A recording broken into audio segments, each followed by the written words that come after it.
Hey guys, so we did a podcast with a buddy of mine, Rich Scriven. He's the head of pediatric surgery and trauma at Stony Brook. And we got to sit down with him in this room and have a really nice conversation. So I hope you guys enjoy it. Now, Rich, I don't know your last name. Scriven. Scriven, Yeah, it could be. All right. So now, where did you grow up? So I grew up right off the expressway. I went to Sachem right off exit 61, just on the north side of the expressway. Okay. It's a great school. And then so you went to high school there, then you went to... Yep, I went to Sachem High School, then I went up to SUNY Albany. I'm a big fan of the SUNY system. I got 5 kids, and 3 of them went to SUNY. Awesome. Then I went to medical school in the Bronx at Albert Einstein. Right. And then I'm a pediatric surgeon. It takes 9 years to be a pediatric surgeon. So I did all that training in Brooklyn at Kings County downstate. Right. So now this is like a totally different spin on what... Because I talk to a lot of kids who aren't up to go to college or aren't ready to go to college because they're just not meant for it. And that's why I was surprised when you invited me to Yes. the podcast, because I have seen a few of them. Yeah. So, but my message really is to all kids that whatever they are excelling at, if they work hard, they can become successful. Right. So you chose the college route, and Correct. obviously went for something that was much needed college and different training, Right. and 9 years, Right. and look where it brought you. Right. So it's various sides with going to college or not going to college to become successful. So that's why I asked you, because you're a perfect candidate to show the kids that Yeah. you know this route is a good route. It's a hard route. Yep. It's not any easier, right? Some Right. kids think college is easy and they're just going to hang out, but Yeah. not in your case. You have to work. You have to get some good grades. Yeah. When I was in 10th grade, I volunteered in the ER at Stony Brook Hospital. Okay. And really, my parents kind of said, "Oh, going to medicine will be great." Yeah. And I worked in the ER, and I was like, "Oh my God!" Like looking at these traumas that would come in. You know what's going on? Like, wow, I want to be part of this. All different things. And that really motivated me through all the taking all the courses, which is kind of a drag, physics and chemistry and blah blah blah. But I kept my eye on that, and I was fortunate. 20 years later, I came back, and that's what I do now. I'm head of the pediatric trauma program. Now, with that, doing the volunteer work and what other volunteer work in other places, you were networking then too, right? You were kind of getting your foot in the door. People got to know who you were. You're a good guy. Yep. Like, Absolutely. How important would you say that is? It's critical. In any career. It's totally, right, like, because you want to find mentors into what you're interested in doing. Right. So, and exactly as you're saying, I was the high school volunteer in the ER, but you're talking to medical students in the ER and then their residents who are up the chain. Yeah. But, meeting all those people, which are great connections to give you advice. People have already experienced with what you're about to experience. So Correct. try to avoid any mishaps and mistakes that they made. Exactly. And Yep. help you along your way. And now I'm kind of passing it forward by doing that for my friends' kids and other people along the way. Which is, I kind of knew a lot of these answers because me and Rich, we fish together. Our boats are in the same marina. So, I knew that you had, not just from conversations, but just because you're a successful guy. I'm yet to meet a successful person that doesn't have mentors. Correct. So the more successful people I see, the more mentors they have, and the networking they've done, and volunteer work and stuff like that. Sure. And it's so important. Yeah, it's critical because you cannot be successful without standing on the shoulders of those who went before. Right, exactly. Yeah. So now with the volunteer work and doing the 9 years, when did you start a residency, right? Is that what they call it? So we went to medical school, and I was in career night at Sachem. They haven't invited me back. Maybe I was, I don't know, too boring or something. But college is college. It's 4 years. You got to get good grades. Right. But then medical school is also 4 years. But the first 2 years of medical school is just like college. You're in the classroom. Right. And the second 2 years, you're working in the hospital, like wearing a white coat, making rounds, going to the operating room every day. Right. And then when you finish medical school, it's for pediatric surgery, you have to do general surgery, that's 5 years, and we do a couple more years after. But, it's a lot of work, it's hard work. Now you're still, you're making reasonable money. A resident today starts at about $70,000. They work hard, they work about 80 hours a week. Right. But you're doing it. It's not like you're sitting in a library. You're every day when the helicopter lands. Those are the residents, the first ones taking care of the patient. Which is yet again, another thing that I always talk to these kids about, that no matter what path they take, whether it be college or medical school or whatever, they start at the bottom. Yep. So even if you get that degree and you're whatever, you're still starting at the bottom, putting the hours in and working through it. No one just gets out of college or medical school and starts at the top. No. So that's... exactly. Whether it's doing HVAC and stuff, it's... But it's even harder. You're in charge of human beings. Yeah. I mean, that's a whole other realm. But if a boiler breaks, I mess up on a boiler. I mean, granted, something could happen, but you're working on a human body. True. I mean, it's a little more important than what I do. As a pediatrician, I'm caring for people's children, but I definitely see myself like a plumber, because every day you and your guys getting called to people's houses, they got a problem, you got to identify the problem and figure out how I'm going to fix it. Right. That's the same thing we're doing. Yeah, people are probably a little more attached to their kids than their oil burner, but it's a lot of not all. But yeah, so that's why I love what I'm doing. I have an office. My bosses don't see this. I'm probably not in my office an hour a month. I go up there every now and then, like sign some papers, but I'm always. Well, you're really getting more of your answers and what you need to know from feedback from the parents or from, depending on the age of the patient, right? Like, what are the normal age range that you work with? I pretty much don't go. I go like to preemies, which can be tiny. These babies that are born months ahead of time. Oh wow! So I operate on those little kids up to about the 18th birthday. That was my mother's job. She was a NICU nurse. Yep. Oh, they're saying. Winthrop and Glen Cove. Oh, I used to work at Winthrop 20 years ago. Yeah, she was there. Yeah. My brother was there. After he was born, my little brother was born, she had stopped. But she was there for years. It's tough. I mean, I blow in there 15-20 minutes, I'm out, but those nurses and the doctors who are there taking care. It's tough, 24/7, being with those parents who are stressed. It's hard. Yeah, they're tiny. Yeah. Now, I always wanted this because, I relate everything to this, but how long of working under someone were you actually able to do your first procedure by yourself?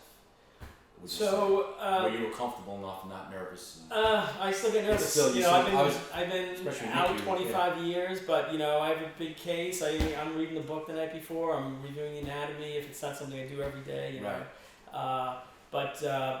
So during training, you're always with the attending, who is the boss. I'm an attending now. Right. Like they're letting you do more of the case, and every hospital, Stony Brook, Columbia, Boston Children's, they're all teaching hospitals. Right. But really, once you get out, then you're on your own. And that first job is scary. I can imagine your first job. Yeah. Well, once again, my first job, scary, but it's different. I get it. And, like the nerves on that. But still, my partner, who's in Westbury, I'm sure your mom would know him. His name's Chuck Corin. He still covers Winthrop. CMRIN. I don't know what to do. I'm calling Chuck. He's like a mentor. He's totally a mentor, great That's guy, awesome. And he's seen everything. And when you call him with a problem, he goes, "Oh, I've seen 2 of these. I did this and this happened, and then that happened. So what do you want?" He's really great. That is like I said, I knew a lot of these answers right before asking you. Now I ask you and solidifying that. It just is. You always, anybody can fix a problem, right? If you have the right people to go to with the problem to give you a solution.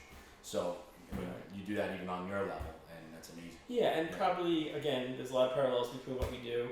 99% of what you see is it's a broken thermostat, and that's what I do is appendicitis. I do a lot of appies. Right. But still for that family, this could be the most stressful thing. Their 6-year-old kid needs general surgery, and or needs an appendectomy, and I still haven't. Unfortunately, I hope I never do. Get callous to that. I still understand that. I have 5 children.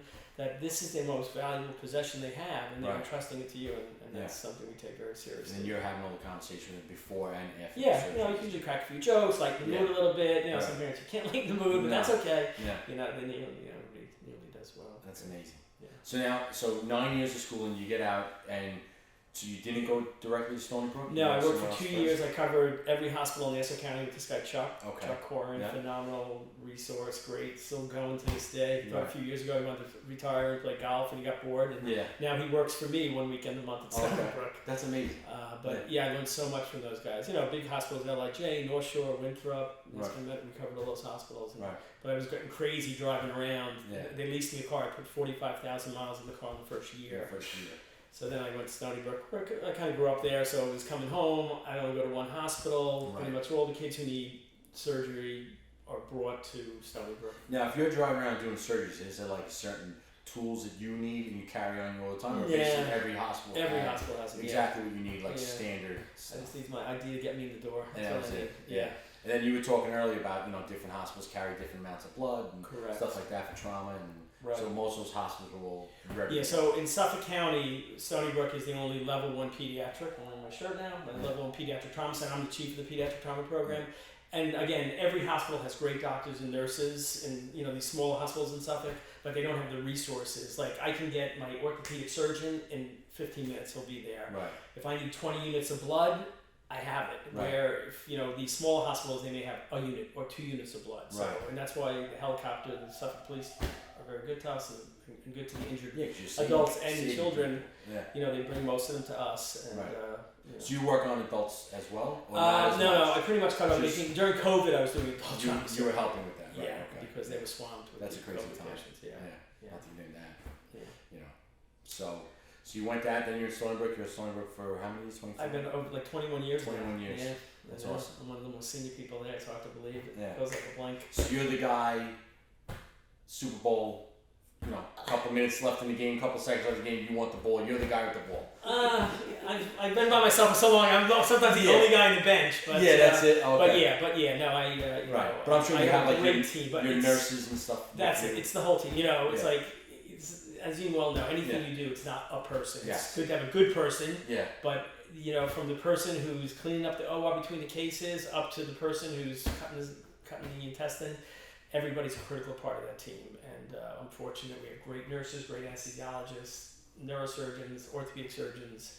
That's It's awesome. really very, very blessed. Yeah. And fortunate. And now all these people, they just happen to have jobs there, or they maybe some of them you pulled in to work with you. or- We've recruited some of them Yeah. ourselves. Some good people have went on to bigger hospitals, Michigan and Harvard and stuff. Right, And wow. that's always wonderful when Yeah. they're almost like your children. Feather in the cap. But I think we have a good team, and we like working together. So I think that's what keeps me there, and what keeps I think some of the other people there. Right.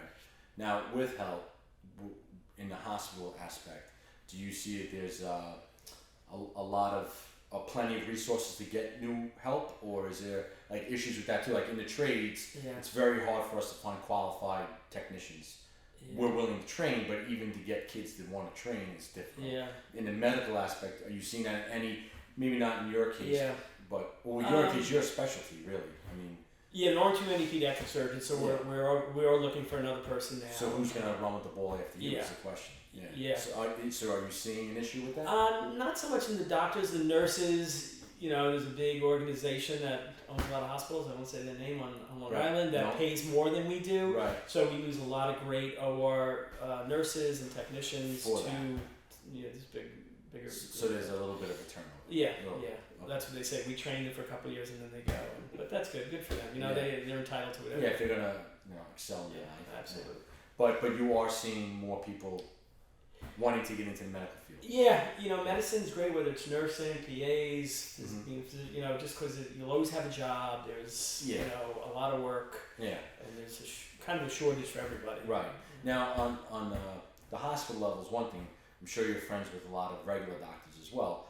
Is it like you see like a lot of like veterinarians, dentists, and doctors grouping to one organization? Is that Yeah. What's the best word to call that? I guess for insurance purposes, you see that as being an issue. You know what? I'm so fortunate. Yeah. I know nothing about the finances of You medicine. just work I for the go, hospital and that's it. It doesn't matter if my patients have insurance or no insurance. I get a very good paycheck from the state. So people, malpractice. I'm like, I don't even know what that means. So but it really I allows just you to show focus. up. So Yeah. and really, when I see kids in the office, I'm not motivated financially to do surgery or not do surgery. Like I can do what I think is I'll right. fix it. And Yeah. a lot of doctors are not in that position. Unfortunately, they go, we gotta. We got It's back kind to of the a books, business, but yeah. I'm very fortunate at Stony Brook, like all the Stony Brook doctors. We, they look at our RVUs, they're called work or revenue something units, but Right. we're not pushed to do more. So, like I'm very fortunate in that position. Like That's- these people who have private practices, they're taking care of patients and they're trying to run a business, which Right. is challenging. Yeah, that's a whole other realm. Yeah. It's amazing. No. But yeah, I don't hang out with too many doctors though. I'm in the volunteer fire department. I hang out with two kids who are cops. I got a lot of a lot of cops in front of the family, and It's funny. Did I tell you how I met Rich? No. So at the marina, I was. do you know the name of his boat? What's that? What's the name of his boat? Do you know the name of his boat? Not on call. Not on call. Okay. So Yeah, Rich I'm comes up to walking me. down the dock. I'm like, he's got to be a doctor. What kind of doctor? Are you? He's like, I'm an oil burner. Yeah, I'm not a doctor at all. So it was funny, and then we were like buddies since. Yeah. So Yeah. now we get to fish together, hang Yeah, out. I get to pick absolutely. your brain now. Yeah. And then talking to you today, Right. I find out that you volunteer. You don't get any really money to it. You pay your way and go down to. Oh yeah, so I'm part of an organization called Blanca's House, and we go to Ecuador and we do surgery on the people who don't have the money for surgery in Ecuador, which is a lot of people. That's amazing. I probably went on 20 trips. I've been to Ecuador, the city Guayaquil we fly into, more than Manhattan in the last 10 years. Really? But it's a great organization. We all pay our own way. Yeah. We pay our own airfare, hotel. So Blanca's House, based out of Port Jeff by a nurse anesthetist. That's awesome.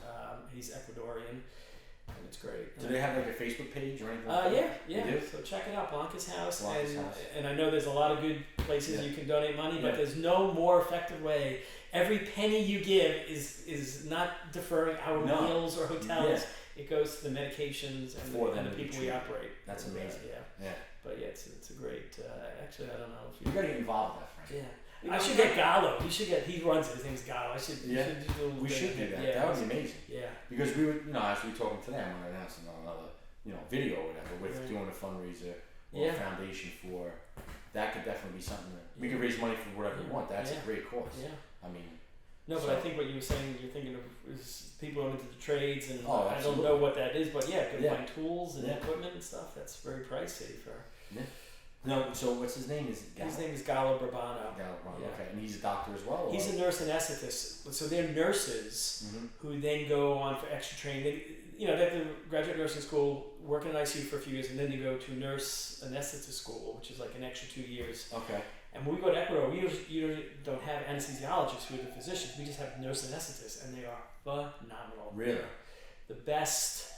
So they're basically the same thing that an anesthesiologist does. But usually up here they work under the right. Maybe there'll be 3 ORs running. There'll be 1 anesthesiologist, 3 CRNAs they're called. Wow. So he's like the physician is super, but there and they're phenomenal. The best people that I've ever worked with. That's a crazy job, keeping a person sedated and alive at the same time. Right? You gotta push the white stuch. Yeah. Before. Oh my god. Play Sudoku. I love how you because it's cool when you talk to you about it because you make it sound like a day at the office, which it really is for you. Yeah. But then someone like me, I would look at it as like this is nerve-wracking. Yeah, it's like whatever you're comfortable. Exactly. I mean, again, we have a scary kid. There was an injured child being brought in today to Stony Brook. My partner was on call for it, not me. But that's scary. And if you don't elevate your blood pressure, you're probably not in the right field for something like that. But 99% of what I do is regular lumps and bumps, hernias, appies. Right. And it is. We're very cognizant this is somebody's kid or this, but it's hey, what'd you do this weekend? How was the fishing? Every day I was like on my boats all the time. And that's it. Yeah. That's amazing.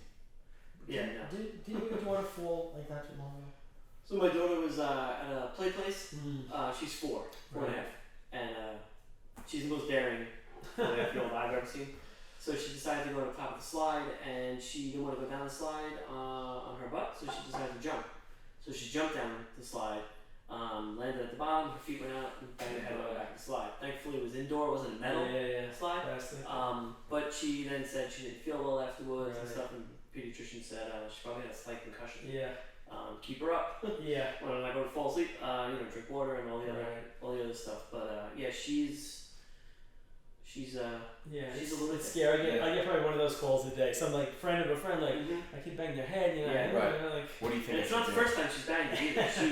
She's crazy. She jumps off the bed, dumps into the head. She's the best. God makes some pretty resilient kids. Yeah, she is. And the younger, the more like.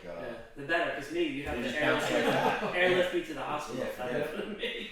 I'm done. Right. But that's what we say. We can fix pretty much anything, but it's the kids usually riding their bicycles not wearing helmets. And again, I got 5 kids. I see my own kid riding down the street without a helmet. I'm like, tell them, don't take me to Stony Brook if you get injured. Yeah, exactly. But we can fix pretty much everything except the head. The badly injured children have the head injuries, and we have great pediatric neurosurgeons. But sometimes that would go to the nose, obviously. Yeah. I don't do that kind of surgery. No. I don't do the brain, the bones, and the heart. I do everything else. Everything else inside. That's awesome. But so if you have kids, wear the helmets. I think it's cool. Then they wear the helmets without the strap on. Like, what's the point? It's gonna fall off. Yeah. But at least they're trying. Oh my god. So I don't want to ask you too many intricate stories because it's what do they call that when you can't talk about certain cases? It's okay. But what's one of the craziest things you've seen that you've had to handle? I'm sure there's a whole bunch, but we've had a few. We call them driveway injuries where the parent backs over the kid. Now, fortunately, most cars have those cameras, but. we've had some really. I actually really did a boil for a horrific. customer that happened. Mm. Yeah, I don't know. I forget if it happened to them because they mentioned it and I wasn't getting into Yeah. it, but they were talking about a foundation that I don't know if they started but they were responsible, I think, for putting backup cameras in every Yeah. vehicle now because of that. Yeah. I couldn't imagine doing that. But so that was a case where the child was deceased, or We've had you were those, able to see? unfortunately. We've had some like in the snow where they get pushed down into the snow and they've had very significant injuries, required a lot of surgery, but they've lived. We had kids in gravel driveways also, they get pushed down into the gravel. Like literally, they have a tire track over their torso. Oh But, my god! so it's. When's the last time you've seen something like that? It's been a couple of years, It's been a couple of fortunately. years. Maybe Okay. it's the cameras are making a difference, hopefully. Yeah. You know, it's such a horrific thing anytime your child's badly injured, but it was usually done by a family member, which is more horrific. Right. You Oh, know, I can never imagine it. yeah, it's the worst I couldn't possible even. thing. Yeah. Yeah, and So that's probably one of the. Worst. those are the toughest. Again, because the whole dynamics of the family member often goes behind. Obviously they do it on purpose, but they feel Oh. responsible. Yeah. What do you do after that? But yeah, most of what we do though are great saves. Sometimes kids come in after horrific injuries that are not salvageable, but we have a lot of great saves, and Stony Brook is really a great place. That's So, awesome. And how do you deal with that? I guess emotionally, with that. Like, is that like? Are you able to turn off a certain part of your brain to kind of, like obviously that's impossible to do, but Yeah, it's tough. I mean, now they have things where the healthcare team gets together for like counseling and stuff, and maybe because I trained in Brooklyn in the early '90s, where there was a lot of violence. Right. There's unfortunately a lot of violence now, but right, go home, hug your kids, be grateful for what you and mow the got. grass, and Yeah. just try to, I'm happy to be present. And people say, I'm like, oh, I don't really want to go to that, but they're like, oh, well, can you come? It'd be good if you came for the other people. I'm like, oh, sure, Yeah, because everybody sees their own kids, and Right. what's going on. Right. But, and that's probably better that like those kind of like mental trauma, even for the providers, is more recognized now than it used to be. yeah, that's amazing. So that would be the worst. I mean, I couldn't think of anything. No, else. couldn't think of it. Yeah. But that's a small percentage of what I do, Right. The vast Like you said, majority. normally routine stuff. Routine Yeah, stuff, yeah. they nearly all do well. Seeing the kids with cancer, that's really heartbreaking too. Same thing, you see your own kids, like these poor little kids with leukemia and stuff, which most survive, like 90% survive, but still, it's a horrific period of time for their Yeah. lives. Yeah. It just makes me so grateful every day. When, whatever we think is, my radar on my boat broke. Okay. It's not a big deal. Yeah. If you feel There's yourself far worse. it's Yeah. all good. Yeah. It's all good. That's how I tell people all the time, like, with the Facebook stuff, and like, you see people out there and they writing mean stuff Yeah. sometimes. Like, we fortunately have like a fraction of it, but it is a fraction. Like, there's, people just write stupid things. And like, if those people really looked, like, what is so bad about your life to have to Exactly. take time out of your I know. day, if you're an important person, to write something bad about somebody? I know. Like, it's nothing that's ever going to change, No. but you just, obviously, you surround yourself with the right people. Yeah. I surround myself with the right people. My web of people only grows, so Right. now I got you in it. Right, great. And then you can't leave. So Yeah. you're in the web, you're stuck. Like, that's it. Absolutely. So, Great. and then I suck you and my beautiful wife and my kids. Like, Yeah. look at my kids, so it's all good. We do Yeah. the same thing. Yeah, So absolutely. it's awesome. Yeah. It's good. So what else, Frank? There's so much stuff that you could probably tell, but like I said, it's like a fine line with stories. But I drove a fire-on water taxi last summer. you want to talk about that? Yeah. Let's talk Great about that. company. Yeah. My boss Sean at the water taxi fire and ferry company Bayshore. Yeah. Great people. See, always hustling. Like he's a. No, I did not do it with the money. No, it's not the money. The money You're is always busy. You make friends. Yeah, Like yeah. you're always moving. Like It's something I wanted to do, like work on the water, get paid for it. At that point, we had 4 pediatric surgeons in Stony Brook. Now it's me and half of enough, so we don't have enough people. who would ever think that the guy driving the Fire Island ferry? I would had be a few people come. pediatric surgeon. Like, no, I was like, no. Not that that's an easy job. I'm sure that's a stressful That was the job. hardest job. Yeah, Granted, you're not operating somebody's kid, but And then 4 at o'clock in the morning, with going between Cherry Grove and the Pines. Forget it. Yeah. So was that's brutal. another whole nother thing in of itself. Not hitting But- those green unlit buoys. That was my Yeah. biggest. Every time I got back for the end of the night, I Praise God. Yeah, I didn't because get you the can't movie. see that. Oh my God, it's so funny. But it was a great job. They're great people. Hard work though. Yeah. Yeah.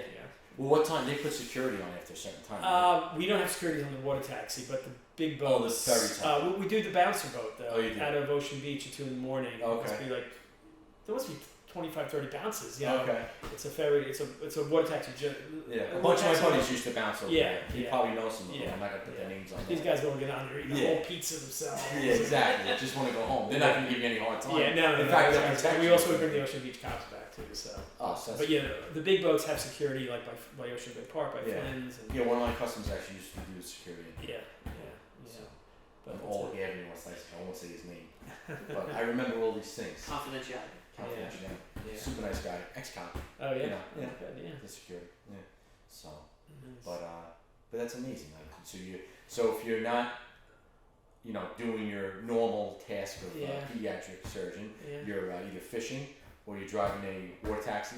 Not Or anymore. the fire department. Or Or the the Stony fire Brook department. Volunteer Fire Department. So, like, another you're- great group of people. Like, Yeah, that's amazing. Whatever you need. Yeah. Like my job is to write for like Z-Packs at the meetings, For Yeah. but Whoever has a cold. I might have years ago. My daughter just turned 30, was turning 16, and the pool heater went on the blink right for a party. So we got Craig the plumber. He's Right. like, I don't know anything about pool heaters, but I'll come over in 10 We'll minutes. See how figure it works. out. Yeah, exactly. But whatever you need, there's somebody. It's good helping the community. Absolutely, I never had enough time to do the fireman thing, but if I did, Yeah. I would. yeah. You My dad was in Ronco, so that's why when I moved back out here. Okay. He was in Ronco Fire Department. All right. But we just had his 80th birthday. He's still like 5 of the firemen.